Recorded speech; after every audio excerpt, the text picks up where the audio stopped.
All right. Looks like we are live. So, yes, there we are. It's my first time finally getting it to work on Instagram. But anyway, thank you all for joining me for another episode of Journey with Love. Journey with Love, we discuss the hard topics. We are here to on a journey to enlightenment. So we discuss the hard topics, we ask the hard questions. We're here to elevate, motivate, uplift, encourage, educate, all of the Kates that you can think of. All right. And so today's topic is commitment and coins, or coins and commitments. So we're Mm. talking about love and money. And today we have financial coach Njeri with us. She is a financial coach and up and coming author. So she has made it from being divorced with as a single mother into making multi-millions. And so she's going to educate us today on the importance of finances and love and how they go together. So thank you so much for joining me today. And Jerry, if you want to go ahead and tell the people about yourself, where they can find you, and let us know a little bit about yourself. Oh, thank you so much, love. My name is Njeri Gichia-Broussard. The N is silent in Gotcha. English. My father was from Kenya, so it's a traditional Kenyan name. There's no English equivalent for the sound between the N and the J. Gotcha. So when you say N, Jerry, it's almost like a punch in the face. But all So that sorry. being I should have said, asked no, first for no clarity. worries, no worries, no worries, no worries. But yes, there is only one of me in the world. My father had four daughters. I have three sisters. Their names are Lydia, Barbara, and Nancy. I'm the Okay. only one with the African name. I Mhm. was charged with carrying on the family tradition. So I'm doing that with the interest of our people, the Kikuyu people, and Nice. bringing our wealth of knowledge. We're actually, I learned this recently from one of my cousins.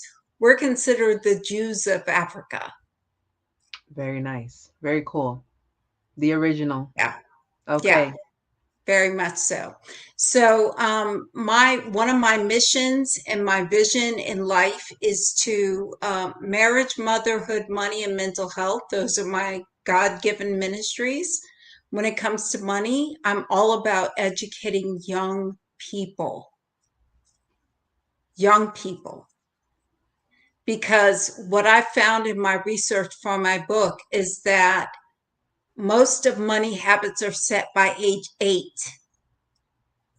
And Okay. I actually serve on the board of directors for a nonprofit organization here in Central Florida called 8 Cents in a Jar. They have Mhm. their major Teach Students Money Expo tomorrow. I'll be there. So I'm going to have to jump off by 8 o'clock so I can get sleep to get ready. But all that being said, the point is kids do what they see their parents do. Mhm. So if you as a parent are living paycheck to paycheck, how are you going to teach your kids to be wealthy and have that mindset? And I think I shared that TikTok video with you that is my most popular, where I explain or, kind of cheer on the guy who's explaining the difference between being poor mindset, middle class mindset, and wealthy mindset. Mhm. And I'm all about building generational wealth. Okay. Very good. All right. So tell us a little bit more about the mindset and how it affects our children. Because a lot of us do live paycheck to paycheck. So how does that affect our children? Oof, girl. I had an incredible boss when I was an engineer. He was from Nigeria. And he stopped by my office after he stopped being my boss, and his daughter was an intern working on my project. And this is how I learned about when I talk about the five wealth currencies. You Mhm. have financial, you have knowledge, you have social, you have health, and you have time wealth. Well, this was a social wealth issue. She had been at my house and seen how I was interacting with my child and gone back and reported to her father, who then took the time and the energy that he didn't have to do because I didn't work for him anymore, to stop by my office and say to me, you know, your children are going to do what they see you do. Yeah. We are the reflection. Okay. And God bless me, my firstborn will be 29 next week. You don't look old enough to have a 29-year-old, you know. So tell us though, Thank you. because I'll take that. you're very welcome. Now, I know from the conversation that we've had, you've made the flip or transition. You were able to transform your life from being a single mother to a multimillionaire. Tell us a little bit about your background and how it started and how you got to where you are today. That's a great question. I have to be honest and say that part of it is the foundation, again, of the childhood I grew up in. Okay. Both my parents, my father was an immigrant from Kenya.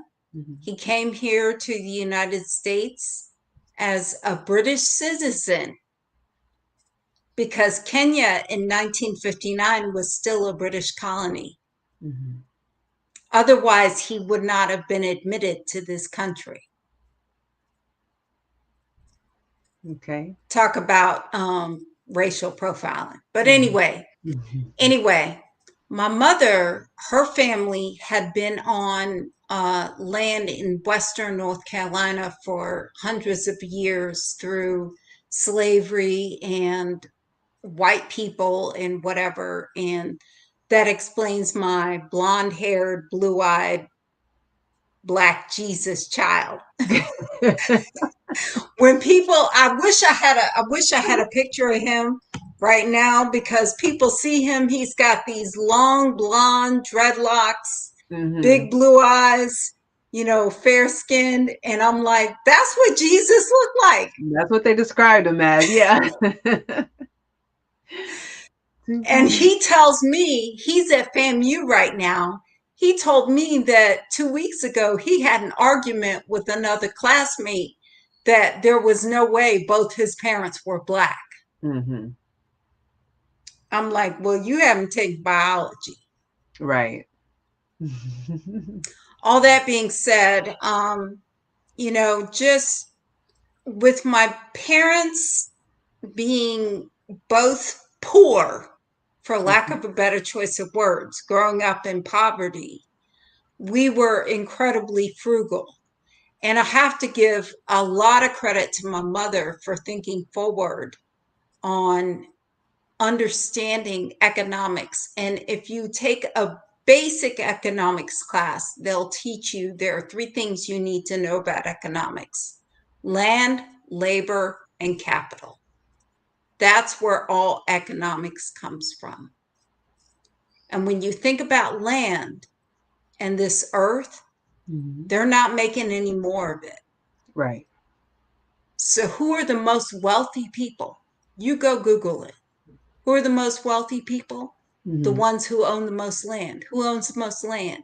The Catholic Church, the British Empire. Yeah, they own land. Right. So, by God's grace, my mother's father was smart enough to hold on to the land, or at least buy back the land that my non-black grandmother's family brought in. So now we're getting into all kinds of, you know, this, that, and the other. We ain't been able to find no slaves. And I'm Okay. kind of pissed because I want my reparations. But we ain't been able to find no slaves. We found some white people, but we ain't find no slaves. Mm-hmm. All that being said, I try to focus my family on real estate. So I've done two things. to build our empire. One is real estate, the other is the stock market. And going back to learning about financial habits before you turn age 8, the first stock I owned was a Christmas gift from my father in 1981. He was working with a bunch of white men, and they were talking about what was going on with the economy at the time, and how pensions were going away and the 401k was going to be the new thing. And so my dad, being the smart man he was kind of listening. And he's like, okay, so we need to invest in the stock market. And what he learned was two basic things. One, invest in companies you use. And two, invest in tech companies that afford and stomach the risk. So, again, I had 3 older sisters. The first one was getting her driver's license. Reagan at the time was talking about, I'm bringing all the jobs, the auto jobs back from overseas to the US. So my dad invested in GM for her, bought our stock in GM. The second one, for whatever reason, we lived in Jacksonville, Florida at the time, and Epcot had just opened in Orlando. And my dad thought Disney was going to take off with this whole theme park thing. So he invested in Disney for her. This is 1981, y'all. Then the third one, he invested in Wendy's right before the 1980s Where's the Beef campaign came out. And for me, he thought, well, Jerry's really good with math and science. I think she might be a good computer coder. I had a cousin studying computer science in France at the time. So my cousin would write letters to me to teach me computer code. And my dad bought a computer, which was very expensive at the time. And he bought me stock in a little computer company you might have heard of called Apple. So I would get my dividend checks in the mail, and I was just overjoyed.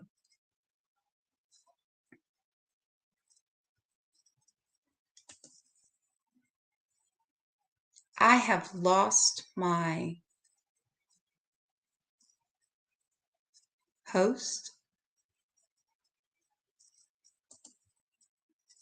Can still hear you, just having some device issues over here. Okay. I'm still here. And so, but again, you're leading us up to how you made it from being a single mother to now a multimillionaire. What mind shift change had to be made to get you there?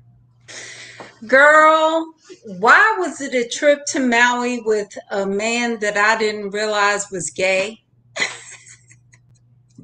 Really? Tell us more.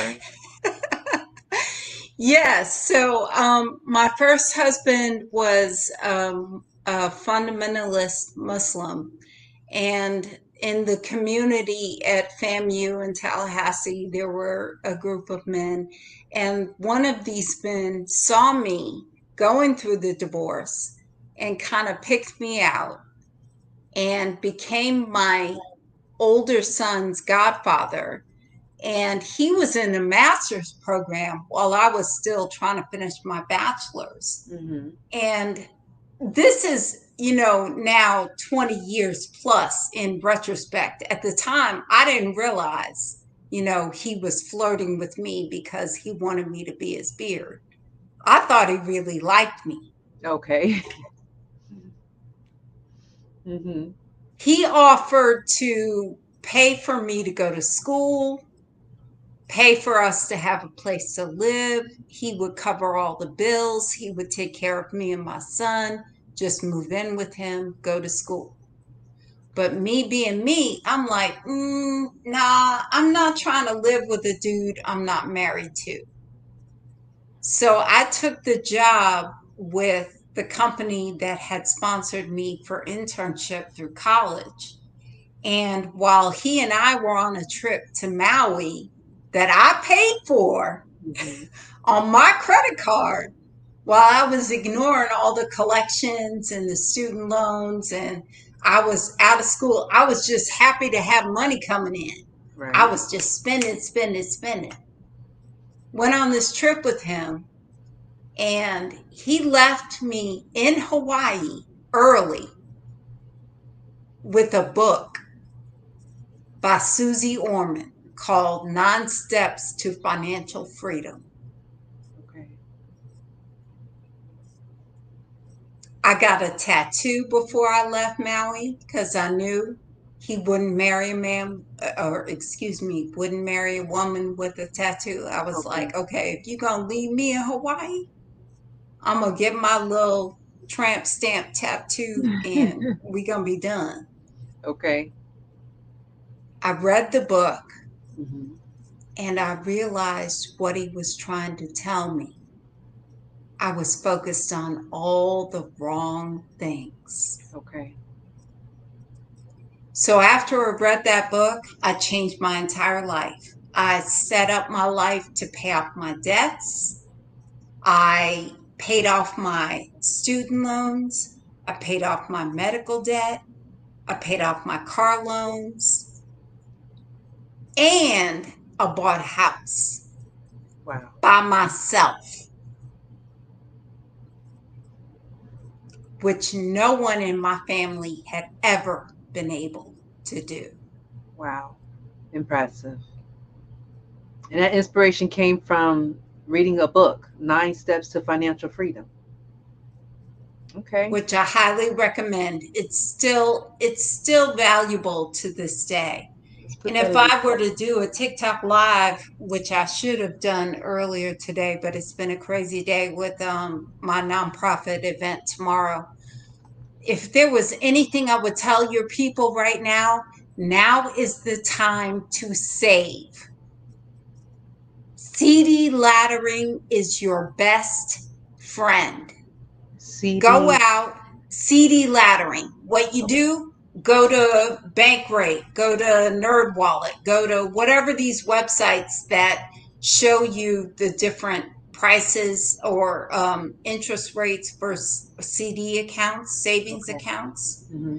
But go out and buy 1, 2, 3, 4, 5, 6, 12 month CDs and buy the same amount every month for a period of a year. And now you've built up that high interest rate before Jay Powell and the Federal Reserve, which they've already said they're going to do later this year, drop the interest rates. Okay. So now you've locked in 5% return while everybody else is getting 2%. Nice. Okay. That's how I got through 2008, 2009. Where everybody else being affected by the crash, you were rising. Okay. Yep. And that's essentially where Yep. we are now in this economy. Like they're predicting that we are heading towards a financial crisis. So that's what you would recommend to do. I will also throw this out there. It's called SLABS, which is short for security or student loan asset backed securities. Hmm. There's a lot of money flowing through that right now. So this next election is going to be huge for how that plays out. What a lot of people don't realize, and I realize I'm anal and I'm crazy. I wake up at 5 o'clock in the morning to see what the markets are doing in Japan and China, Hmm. to kind of predict what's going to happen in the US and Europe, Okay.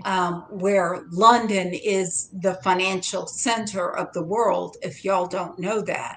Hmm. But even though the US dollar is what most people back their money on, Hmm. London is the center of finance. That's why Greenwich Mean Time Time is based on London. Okay, that's good to know. That's good to know. Now, you know, people, we're in the information day and age. But where do people find this kind of information? Like, how do we get this level of knowledge?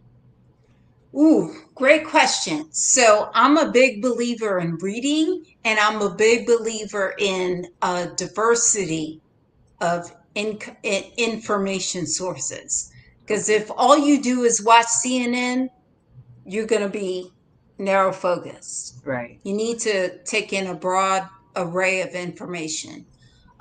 One thing I do, I'm a big NPR fan because Okay. they're very centrist. I've listened. My husband actually calls. Oh my God! Somebody's ringing my doorbell. You need to step away? Go ahead. Yeah, Yes, let go me right find ahead. out. I'm not sure who's ringing my doorbell. No, no problem.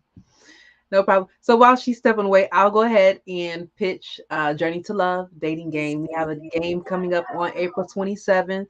We are looking for male participants. We are looking for men who are interested with having a dinner with a woman that they select, which is paid for by Journey to Love. So there's no commitment. It's fun. It's exciting. It's a new way to make connections. So make sure that you're plugging in. Follow me on Instagram. You can find my link in the bio if you are interested in registering for the upcoming game on April 27th. All right. Back to you, Jerry. Thank you. Sorry about that. No worries. Neighborhood kids asking about my 8-year-old, and I'll take the compliment from the guy at Publix today saying, "I can't believe you almost have a 29-year-old, and I got a freaking 8-year-old." 8-year-old. He started all the way over. Bless your heart. If you want God to laugh, tell him your plans. Absolutely. Bless your heart. So, but you were saying though that you like to diversify information. You like to go through different Yes. sources. So one of the things I do Monday through Friday, I listen to NPR Marketplace with Kai Rizdal. My husband has literally branded Kai Rizdal as my boyfriend. Like everybody in the family knows that between 6 and 6:30, Yeah, Monday through Friday, don't call Jerry, don't right. text Jerry, don't bother Jerry. She is Mhm. with Kai. And I am not happy when he has substitutes. Okay. This is 6 a.m. No, 6 p.m. p.m. Okay. NPR Marketplace. He has a podcast. I think it comes out at 6 in the morning. Hmm. The other thing I love is a newsletter called The Morning Brew, which is geared more towards millennials and Gen Z in Okay. their presentation. And if there's anything I learned from my great aunt Leona, it's find out what the kids are doing if you want to stay young. Good point. I love that. Yes. So I read the Morning Brew every day. Okay. I watch the Today Show while my kids getting ready in the morning, Mhm. and I watch Lester Holt in the evening while my kids getting ready for bed or Okay. school or whatever. So I try to take in a wide variety of news. Again, that comes from my dad. He was a news junkie before there was cable news. My Okay. dad used to subscribe to the New York Times, the Wall Street Journal, the Florida Times Union, the Jacksonville Journal. He, back before VCRs were, affordable, this man went out and bought a TV for each room, for each channel, and Hmm. a VCR for each TV so he could record the news on each channel, because back then there were only 3 channels. Okay.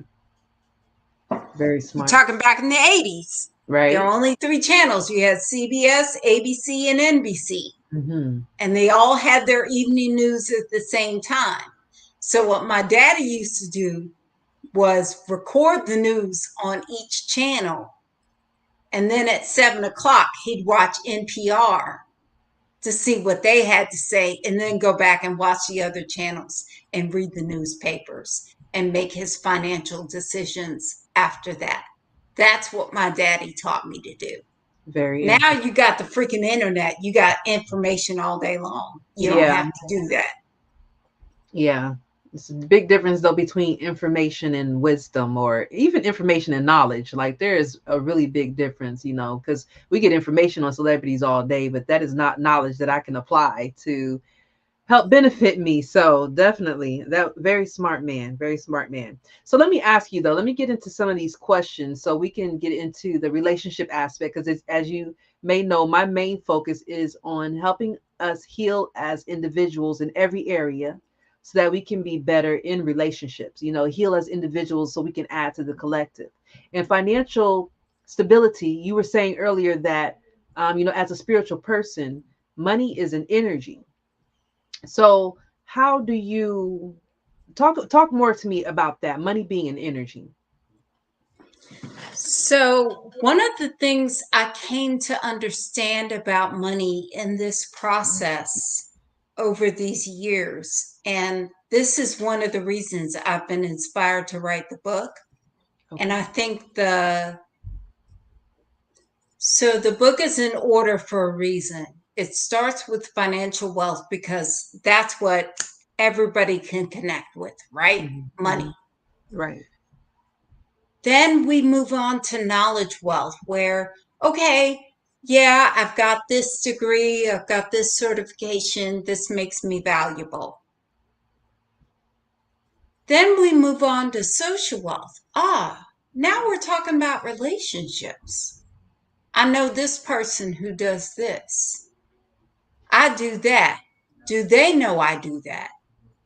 How can I connect this person with that person? Social wealth. Okay. And then you get into health wealth. My mother, God bless her heart, is one of the most amazing midwives I've ever met in my life. She has delivered so many babies, it's not even funny. Okay. And she was delivering babies and dealing with birth control before it was legal in this country.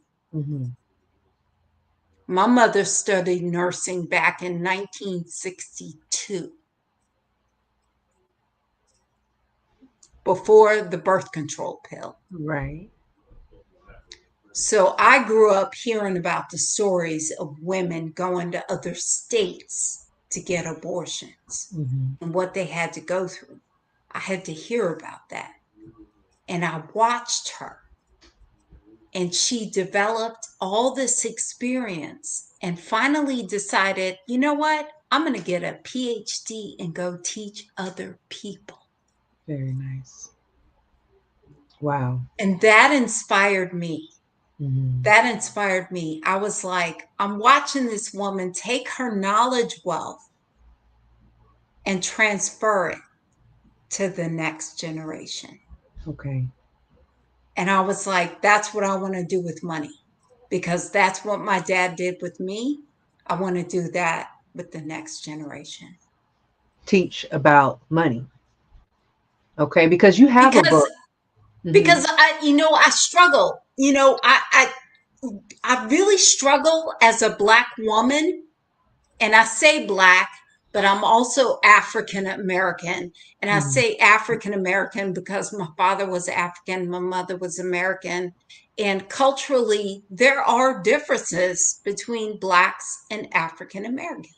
Absolutely. Yes. All that being said, I look at the whole picture about how we're all being treated. Hmm. And I say, how can we band together with information, Okay. with knowledge? Look at what happened in Black Wall Street. We Hmm. had our own thing. White people couldn't stand it, burned it down. Right. And I believe there's another revolution coming with TikTok and information and Oh AI yeah. and all of that. Oh yeah. We're all now connected Hmm. so we can communicate, and we don't have all these people in control over these conversations. Right. So maybe we can start working together. Okay, small businesses. Hmm. Why do we have to go to Walmart? Why can't I go to my so and so down the street? Hmm. Absolutely. Making a comeback. And so you have a book, or you're finishing up a book that's called The Five Wealth Currencies: A Holistic Journey from Welfare to Millionaire. And you tell a little bit about your story as well in that book, right? I do. But if I were to break the book down into a 5 minute TED talk, Yeah. the basics are dollar cost averaging. Before you even do that, pay yourself first. The video I shared with you about the difference between poor, middle class, and Yeah. wealthy people, Hmm. poor people don't pay themselves first. Right. They're paying bills first. Right. If you want to make the first step, you got to pay yourself first. So you got to at least start with saving. Okay. Save enough, save $1,000.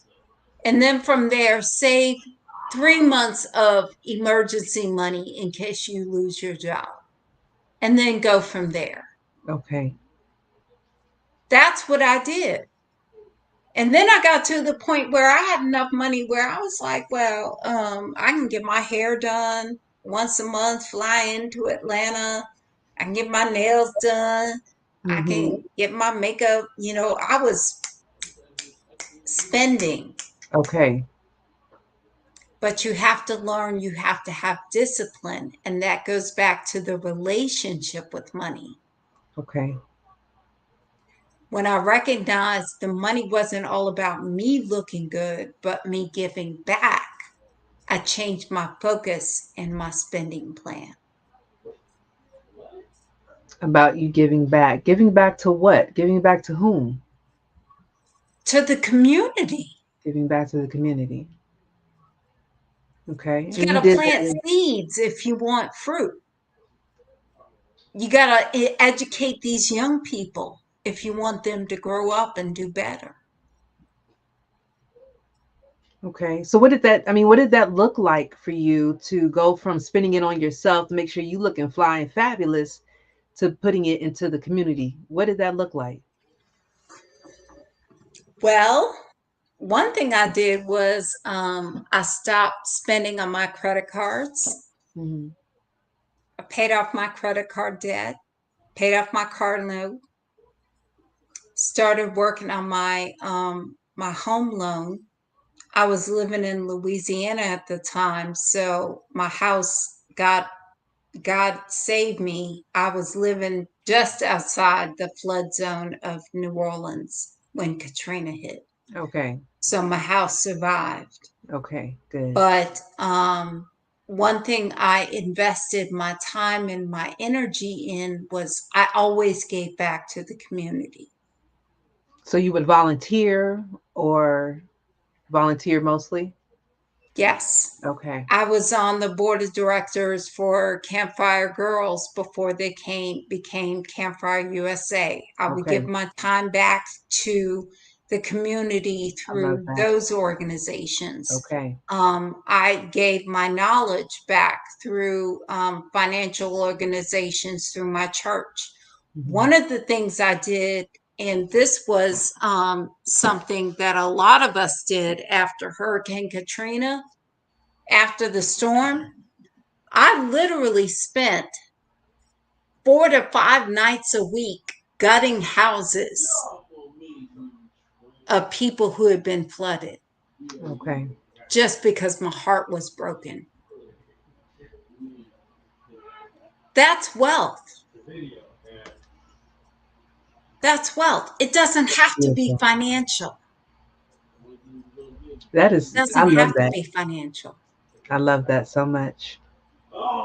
That is wealth, and that is the best way to give back to others, is to the community, is to volunteer. So I love that, and that is a form of wealth, absolutely, because our time is energy, attention, money, all of these things are energy, and so you get to designate where you spend that energy, and that's what determines your level of wealth, because wealth isn't just financial. I love that. It's a great point. So I'm going to ask you one of the questions here that I sent to you, because again, we do discuss mostly relationships here.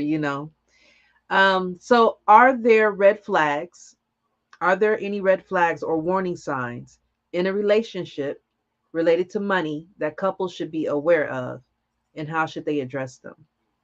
Hang on, let me pull up my list. Okay. Girl, I was like, yeah. Yeah. Okay. So, big difference between my first husband and my second husband. Okay. Um, when I met my first husband, he was living in the worst dorm at FAMU that you could imagine. Okay. He was paying out of state tuition, and his mode of transportation was a bicycle that he had borrowed from somebody. And this is who I chose to procreate with. Okay. Now, I learned my lesson from that marriage. When my current husband informed me after 3 months of us communicating that we were dating, I said, "Oh, okay. Then I need to see all three of your credit reports and your FICO scores." Just like that, huh? Just like that.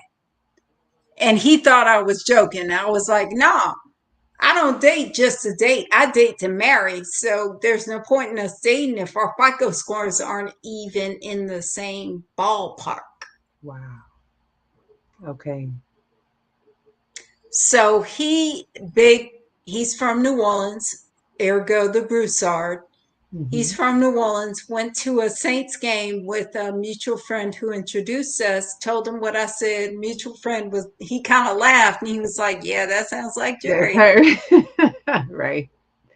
That's her. So and just a little backstory, the mutual friend had tried to introduce us for 3 years prior to us meeting. Okay. And when we met, he was engaged to somebody else. Interesting. Okay. Go get your man, girl. That's a whole nother conversation. Okay. But anyway, all that being said, he came back to me and he was like, "Okay, I know you're serious. I'll show you mine if you show me yours." Okay. Like we're 5-year-olds, Right. or 8-year-olds, Yeah. with your private parts. I'm gonna show you. I'm gonna show you if you show me. I was like, I Right. ain't got nothing to hide. Let's go. Right. So we got financially naked before Okay. we got physically My goodness. naked. Wow. And gosh darn it, he had a better FICO score than me. Listen. But I Wow. had more money. Okay. Okay. What you got next? That's a post, first of all. I'm gonna ask my people, are you willing to get financially naked before you get physically naked with your Mm, potential partner? I want to know. I want to Yeah. see what people have to say. Yeah, let's put that out there, because I'm curious. That was a good one. Are you willing to get financially naked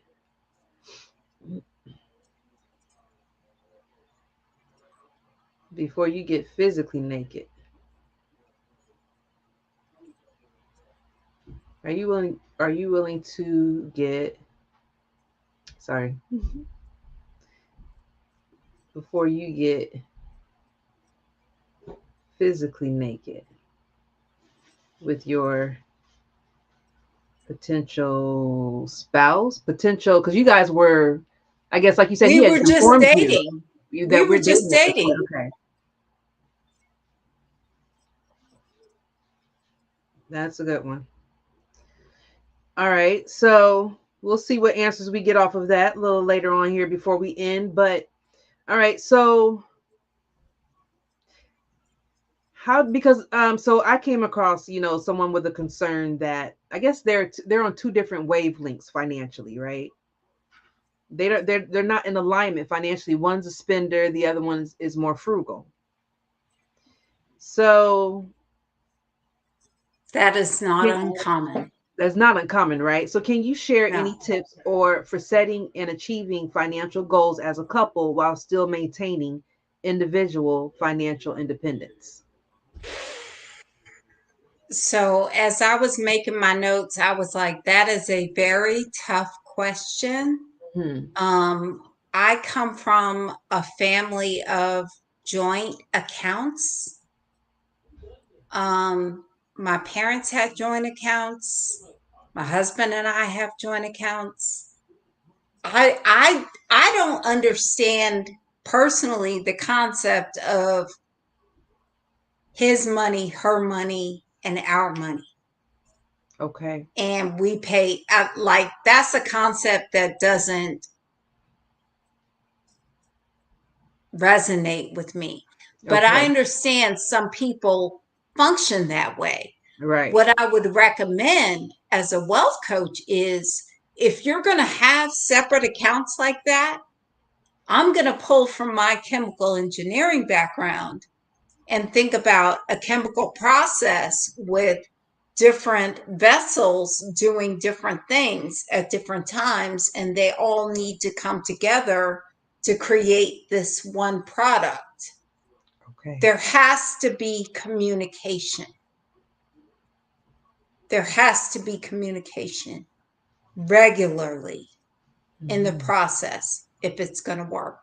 So, if you're going to maintain your financial independence, you need to decide what your joint goals are, what your individual goals are, and then you need to communicate regularly as you're going through the process. As a joint account person, like my household, where Hmm. when my husband said let's get financially naked and I was like, okay, let's do it, I showed him what I had, and pretty much ever since then in 2007 he's turned his money over to me. We have a different situation. I Hmm. have to actually pull him in to inform him what's going on financially. Sometimes you have that. A Okay. lot of times you have one person who manages the money, the other person just kind of spends, you know. Right. But communication is the key to building trust. And Okay. trust is the foundation of every relationship. Absolutely. Absolutely. Okay, but communication being the biggest, like a relationship just cannot stand. That is the main foundation of any relationship. So to maintain financial independence, we need to come together on a regular basis and make sure that we're still on a common goal. Is that right? Yes. And I'm putting myself out there right now about the whole slush fund account that women Mhm. are supposed to have, Right. that side money Yeah. that they're supposed to have to be able to leave. Right. I'll be the first one to tell you I don't have one. Right. I mean, me I don't personally, have I one. think that's a setup for like that's setting the tone that this isn't going to work to me, in my opinion. But I could be wrong. All right. So, okay, well, this kind of follows into it. What strategies do you recommend for couples to manage money disagreements constructively without damaging their relationship? I really honestly feel like that starts at the beginning of the relationship. You can kind of tell. I think not just financially, but sexually, relationship, personality wise. You can tell with your five must haves and your can't stands whether or not a relationship's going to work from the early part. Hmm. So if you can get past that, again, it breaks down to regular communication and respect.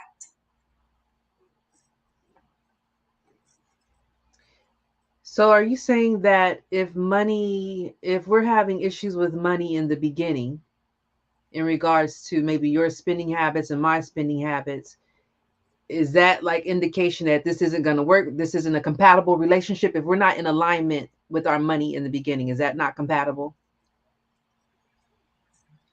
I wouldn't say that, but I would say it's a very, if not yellow, orange, damn near red flag. Okay. Because most divorces, like almost 70% in this country, are over money. Most divorces are over money. Okay. So what kind of red flags? Because I tell you, we're so good with ignoring red flags because, especially, I mean, I guess anybody's going to say as women, but this applies to men too. We have these perceived voids that we need to fill. So we will ignore other red flags, because a person satisfies one or two needs in us, we'll ignore other red flags. What are some financial red flags that we should be keeping a look out for when dating a potential partner? I know you touched on what you ran into with your first husband, those red Girl, flags. his credit was so bad and I was so ignorant. And I'm glad you're bringing this up because I get an opportunity to be the total geek that I am and talk Okay. about science. Okay. Okay. Hmm. The human brain, when you fall in love, you are flooded with dopamine, oxytocin, all these feel good chemicals. Man, that booty looked good and his chest looked right and Yeah. it's got your brain just going, okay? Right. And then he starts saying this and that and it, oh, dang, he sound good and yo, and then she doing this and doing that and yo, and guess what? I'm going to be honest with you, and you can Google the math yourself. Hmm. It takes 12 to 18 months of a committed relationship for those chemicals in your brain to wear off. 12 to 18 months. Yes. Okay. So when I called her after my now husband came to, or excuse me, he didn't come to visit me. He met me in my sister's presence and in group company. I didn't meet my current husband again. Okay, let me take a step back. We met he was living in Orlando. I was living in Muscatine, Iowa. We met in Auckland, New Zealand Okay. at a mutual friend's wedding. Okay. He was engaged to somebody else. I was seeing somebody else. Okay. Both of us were almost 30. Our birthdays are 2 days apart.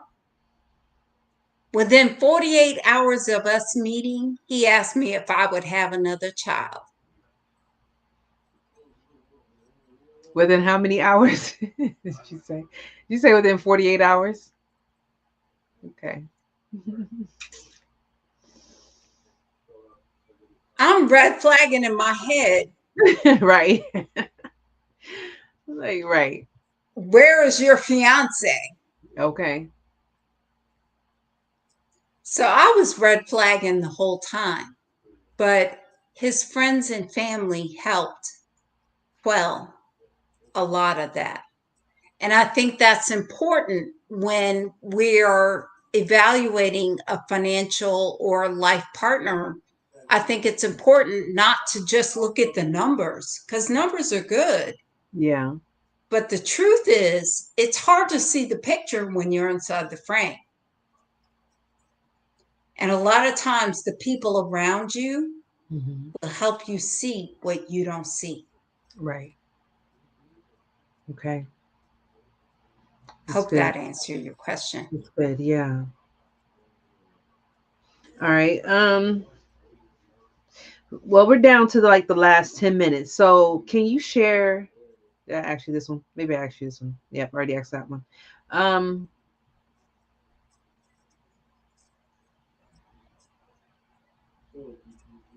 In what ways can differing financial goals or spending habits impact a relationship, and how can couples find compromise? That is a very difficult question. Mhm. That's almost like saying one person wants to have kids and the other one doesn't. Oh, wow. Okay. Yeah. And there is And no I think compromise, or at that least you shouldn't. you Yeah. have to talk about that up front. Okay. If you wait on that, you're waiting Mhm. for a freaking volcano to erupt. That Okay. is a question. Those are the kinds of things, the kind of conversations you need to have in the early stages. Do not waste your time. When I Okay. talk about the five wealth currencies, financial, knowledge, social, health, and time, they're in that order for a reason. Your time wealth is the most valuable one you have. And let Yeah. me tell you why. Hmm. One, because you have no idea how much of it you have left. Right. And number two, once you spend it, you can't get it There's back. no getting back. Right. Okay. So ask those questions up front. Right. Be transparent. And how are you going somewhere if you don't know where you're going? How you gonna take Who are me? you talking to? Right. Hmm. Wow. That's a good point. All right. And then the last question I have here for you: how do you handle situations where one partner earns significantly more or less than the other partner? And how can this disparity affect the relationship dynamic? And now let's talk about this from the aspect of women, the woman earning more money. I Let's literally talk at about it from one that o'clock in aspect. the morning was watching How Do I Get Rich on Netflix. And that was the situation. The wife was some kind of software executive and the husband was an electrical engineer. And let me tell you, electrical engineers do not make small change. Right. Okay, you're Hmm. talking close to six figures. Okay. But he ended up, once they met on Tinder, red flag, met on Tinder, after 3 months of dating, started sleeping together, got married 3 months after that. So you got 6 months now, two people, no clarity on their vision, what they're doing. They're just in those in love drugs. Right. And now here they are 4 years later. He's a stay at home dad because she's making so much money and it's causing ridiculous conflict between them. And why is that? Well, I have to go back to what my mother told me when I told her I didn't want to fall in love with my husband. And Okay. I called her at like 5 o'clock in the morning and she was like, honey, I think you're already in love with him. And this was before he told me we were dating. Okay. And I was like, well, what do I do? I don't want to, I don't want to make the same mistake again, this, that, and the other. And she said, my mother gave me not gold, not platinum. I haven't checked the price of the metal today, but it's probably palladium prices. Okay. Okay. Date him through 4 seasons. I've heard that. Okay. Date him through 4 seasons, literally and figuratively. And Hmm. this goes for men and for women as well. I have two sons. You better believe I'm teaching my sons to check these chicks out quick, fast, and in a hurry before Right. they bring them home to me. Right. Okay. Because I'm inquisitive. I'm inquisitive. I'm going to ask a You know lot of questions. that. Right. So date through 4 seasons. See Hmm. somebody in and what that means is literally at least date for 12 months before you move forward. On a figurative standpoint, it means see them in every possible situation you can see them in Hmm. before you decide to commit. See them in good times, in bad times, with family, with friends, when they're tired, when they're drunk, when they're early in the morning. See them when they're, having a good day at work. See them in every possible situation. Take a road trip, travel together. See them when they're sick. See everything you can possibly see before you say, yes, this is the person I want to financially link myself to for the rest of my life. Because when you say I do, you're not just saying I do financially, you're saying I do to your health, wealth as well. Because this person can decide whether you live or die. So who you choose as your life partner is the most, I always say it's the second most important decision, but it's up there. First or second most important decision that you will ever make is who you're going to spend your life with. That and who you choose to procreate with. And I say that because now back in the 80s, before DNA, it didn't really matter because you could pass kids off and this, that, and the other. But since the introduction of DNA and Jerry Springer, who you choose to procreate with, that's going to chase you, honey, and through multiple states. Okay. My first husband, he tried to avoid child support like there was nobody's business. Mm-hmm. I have to say one thing about the state of Iowa, besides Caitlin Clark, Mm-hmm. and I'm trying to watch her play tonight. One thing I have to say about the state of Iowa, they do not play about child support. Mm-hmm. When I moved there from Louisiana, and at that point it had been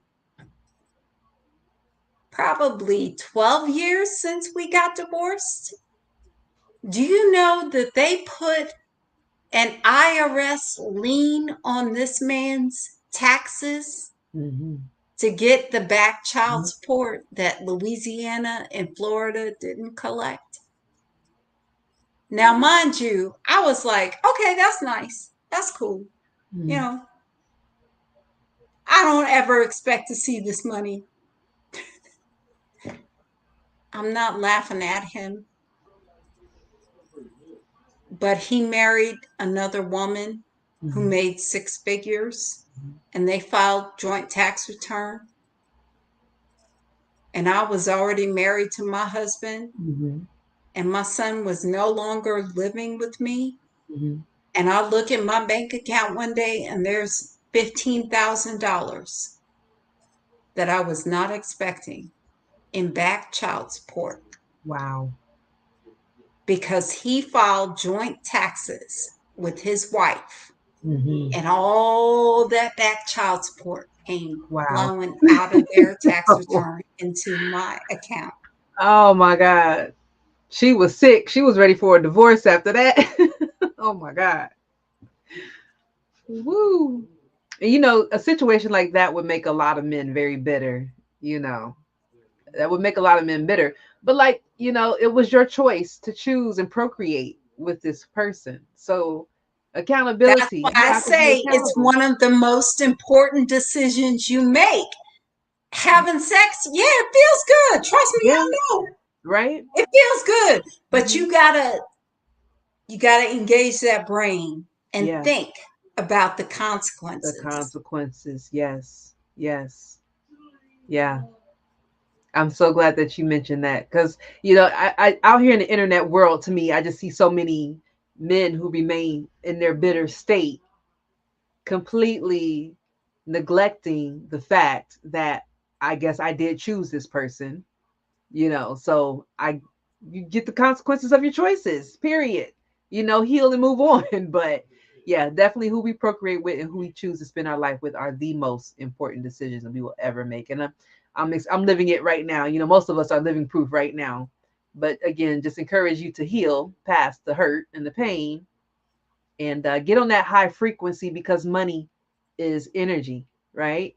Money is energy. Money is And energy. here's the thing that I love that I'm trying to explore. And I know I can feel my creator working in me.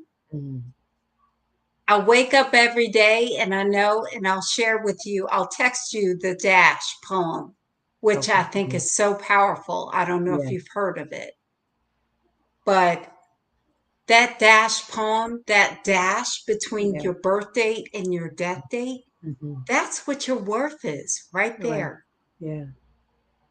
The impact you world.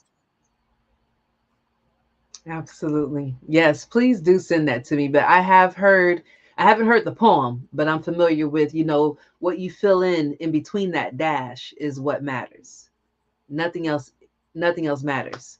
So, but we are right here at an hour, Jerry, and I want to tell you this has been very informative and enlightening, and that is the journey here. It is a journey to enlightenment. So thank you so much for understanding the assignment and enlightening us all. Do you have My any last pleasure. minute tips, words of advice, conundrums that you want to give to the people? And again, let them know where they can find you, where they can follow you at. Oh, just Google my name, Njeri Gichia-Broussard, honey. There only one of me in the world, honey. One. Trust me. There's only there can. I'm like Highlander. There can be only one. Okay. I love it. All right. And she is a financial coach. She does have a website. What is it? Lighthouse.com. Lighthouse Lighthouse, Coach. lighthouse.coach. I'm actually going to start doing group coaching, investing 101, teaching people how to get from where they are to where they want to be. And we need that. We need that in our community. That's something that I would definitely be interested in myself, because I understand that concept that money is a frequency or an energy, but yet there's these blockages that I have. There's conditioning that I have. And so if there's someone who can coach me beyond that conditioning, because no matter how many different videos I listen to and books I read, there's still this blockage. So, definitely people in the community can definitely use your services. So make sure that you are getting in alignment with Jerry. Follow her on her Facebook. Are you on Instagram? Yeah, I not intentionally, but Okay. because Facebook bought Instagram, they push my stuff out there. Okay. My 28-year-old informed me that apparently I'm a micro influencer. I didn't know that. Yes. So apparently my Instagram stuff is pretty popular. All I do is a bunch of selfies with questions like, Okay. like perfect example, the look on your face when your adult son sends you a text that he meant to send to another adult female, That he did what? that he meant to send to another adult Oh, female. oh. Oh goodness. Embarrassing, awkward. Okay.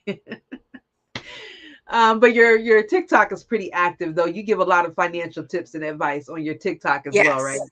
Yeah, Okay. my And TikTok is mainly to educate and inform and keep people abreast, especially of what's going on with the economy. I try to on a weekly basis just update, try to bring the high level economic concepts down to the everyday level. I love Because, that. when people are talking about the JOLTS report or, Right. this PPE or this or Right. that and the other, Going the average right over our everyday head. person doesn't understand what that means. And I'm trying Absolutely. to break it down so it can forever be broke. Excellent. Well, thank you so much for that. Definitely appreciate, your service and your giving back to the community. And, I can't wait to see how much further you go in your journey. So we're going to go ahead and wrap it up here. Again, we're right at an hour. Thank you so much for your willingness. I would love if you desire to be a guest again in the future. I'm here for it. You were wonderful. All right. But in the meantime, I want you all to remember that life is a journey, not a race. Do it with love. It has a sweeter taste. All right. Until next time. Talk to you later.